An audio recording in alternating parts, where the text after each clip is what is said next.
If you are at all familiar with the discussions recorded in the Talmud of the rabbis, the descendants of the Pharisees, then you are aware that the rabbis loved to debate, that they cherished differences of opinion. The Talmud is chock full of discussion and dissent. Rabbi Eliezer says this, Rabbi Judah says that. Rabbi Phineas thinks this, Rabbi Yohanan disagrees. In the middle of these discussions were two first-century rabbis, legendary figures, a lenient Hillel and a strict Shammai, both of whom attracted numbers of disciples. Hillel and Shammai debated everything from the proper grounds for divorce to the question of how to love one's neighbor. Pam Eisenbaum deftly sets Jesus of Nazareth in this fascinating context of debate and inquiry. She shows us that similar questions and issues concern both Jesus and the Pharisees in their ongoing debates. Through hearing a rabbinic story, it is possible to gain insight into the disputes between Jesus and the Pharisees. One day, as the rabbis sat in the academy, a dispute arose about whether a newly invented oven could be considered kosher or pure, for it was not manufactured from simple stone. Exactly what troubled the rabbis is not clear, but it had something to do with the interpretation of a law from Torah that prohibits mixing different kinds of things together. The law says, "You shall not sow your field with two kinds of seed, nor shall you put on a garment made of two different materials." Most of the rabbis did not think the oven was pure, and thus wanted to prohibit its use. However, there was one exception, Rabbi Eliezer, who argued that the oven was pure. Although Rabbi Eliezer was alone in his opinion, he would not defer to the judgment of the other rabbis. Instead, Rabbi Eliezer invoked the help of God. He shouted, "If Rabbi Eliezer holds the correct opinion, let the stream outside run backwards." The rabbis looked out the window, and, sure enough, the water was running upstream. Rabbi Joshua, however, dismissed this little miracle as irrelevant. But Rabbi Eliezer continued to use miracles to prove his point. He shouted again, "If Rabbi Eliezer holds the correct opinion, let the walls of this room fall on these men who wish to violate God's law." The walls began to cave in. But when Rabbi Joshua shouted at the walls, they stopped falling, even though they remained bent. Still not satisfied, Rabbi Eliezer again called on God for help.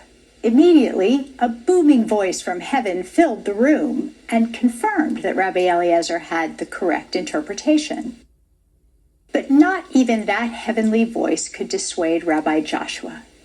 Instead, Rabbi Joshua responded, "The Torah is on earth, not in heaven," by which he meant that since God had given Israel the Torah, the job of interpreting Torah fell to them, the rabbis. After all, they had devoted their life to its study. At this point, God said to the heavenly host, "My children have defeated me once again." Thus, the majority opinion, represented by Rabbi Joshua, triumphed over the thinking of Rabbi Eliezer, even though Rabbi Eliezer had performed some impressive miracles and had been personally endorsed by God. This entertaining story concerns three essential issues: how to decide appropriate practice when new situations arise, how to interpret Scripture, and how to determine where authority lies. I begin with this story because the same issues inform the conflict between the Pharisees and Jesus as portrayed in the early chapters of Mark and in the Gospels generally. In the rabbinic story, however, the dispute is obviously an internal one. It takes place within the context of the Jewish community, among people who essentially share the same values, lifestyle, and so forth. They simply have a disagreement. By contrast, the stories of dispute between Jesus and the Pharisees in Mark 2 and 3 are seemingly polemical, argumentative, and involve persons who appear to be from different groups who are hostile to each other. Readers of Mark often assume that Jesus and the Pharisees are not part of one community, do not share the same lifestyle, nor hold to the same value system. But this understanding of the relationship between Jesus and the Pharisees is misleading. Jesus and the Pharisees had much more in common than readers typically assume. We can identify at least 4 reasons to assert that Jesus and the Pharisees were more similar than different.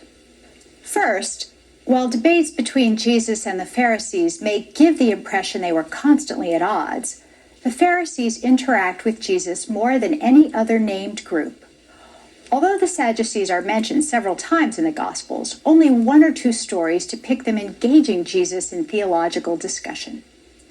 By contrast, the repeated contact between Jesus and the Pharisees seems to indicate that they moved in the same circles. Second, Jesus and the Pharisees appear to have shared many similar theological concerns and to have held certain beliefs in common, beliefs distinct from other Jews. For example, Jesus and his followers believed in resurrection of the dead, as did the Pharisees, while other groups of Jews held different ideas about what happens after death. Third, many of Jesus' teachings indicate that Jesus knew of the concept of oral Torah and sometimes made use of it in theological debate. The belief was that when Moses received the Torah from God on Mount Sinai, God also gave him oral instructions to assist in its interpretation. These instructions became known as oral Torah. The oral Torah has 2 basic functions. It protects the written Torah, that is, God's law, from being violated, and it assures the Torah will be made relevant to every new generation. The oral Torah thus constitutes the interpretive supplement to the written Torah, sometimes providing stricter interpretations and at other times providing more flexible ones. Both tendencies are evident in Jesus' teachings. For example, when Jesus says, "You have heard that it was said, 'You shall not murder,' but I say to you that if you are angry with a brother or sister, you will be liable to judgment." He intensifies the commandment not to murder by adding to it injunctions against anger. The 4th reason to assert the similarities between Jesus and the Pharisees is that most of the dispute stories, if read as individual stories apart from the larger narrative of the Gospel, recount debates not much different from the story of Rabbi Eliezer. The debates are not arguments designed to show the wickedness of the Pharisees. They are stories designed to show the superiority of Jesus' theological wisdom as a Jewish teacher, and to show that his authority comes directly from God. Usually, Jesus expresses a view opposite to the Pharisees in terms of the 3 issues illustrated in the rabbinic story with which I began: appropriate religious practice, interpretation of Scripture, and the question of authority. Jesus always has the last word and thus wins the debate, but that is usually the end of the episode. Finally, Jesus' interactions with the Pharisees during his lifetime almost certainly had a character different from the interactions between Jesus' followers generations later and those Jews, whether Pharisees or not, who did not believe in Jesus. Most scholars think the Gospel of Mark was written just before or immediately after the Jewish War, around 70 CE. Although Mark surely made use of stories about Jesus, the context into which these stories were inserted was determined not by Jesus' own context, but by the context of the Gospel writer. In the wake of a brutal war with Rome that resulted in the destruction of the Temple, Jewish society became more fragmented than it had been previously. Anxiety ran high among Jews and Gentiles who associated with Jews. The Gospel of Mark reflects this turbulent time, a time in which believers in Jesus were attempting to work out their identity in relation to Jews, Romans, and various other groups. 4 of the 5 stories of dispute in Mark chapter 2, verse 1 through chapter 3, verse 6 look like historically plausible individual instances of debates Jesus had with scribes and Pharisees. But the 5th story, which is about healing on the Sabbath, differs from the others.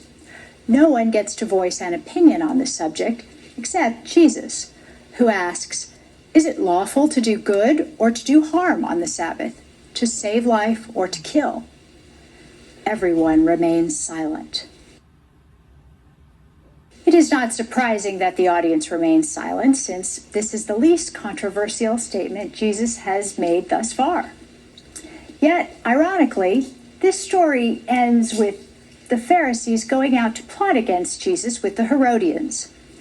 In the context of a story of dispute, this ending hardly makes sense. But in the context of Mark's gospel, which culminates with the passion and death of Jesus, it does make sense. From Mark's perspective, the dispute stories enable the reader to tell friend from foe. The Pharisees are no longer simply Jesus' debating partners. They are symbolic of all groups hostile to Jesus and his followers. From the perspective of Mark and his audience, the Pharisees and other non-believing Jews are seen as outsiders. Unfortunately, that perspective is all too easily reinforced by subsequent history. Judaism and Christianity did, in fact, become two distinct, even antithetical religions. Many readers of the Gospel have therefore assumed that Jesus and the Pharisees are diametrically opposed to each other. The good news is that historical knowledge of the Judaism of Jesus' time has improved tremendously in recent years. As it improves, it enables a fresh reading of the Gospels, in which we now can see just how much Jesus had in common with other Jews, even those with whom he had strong disagreements.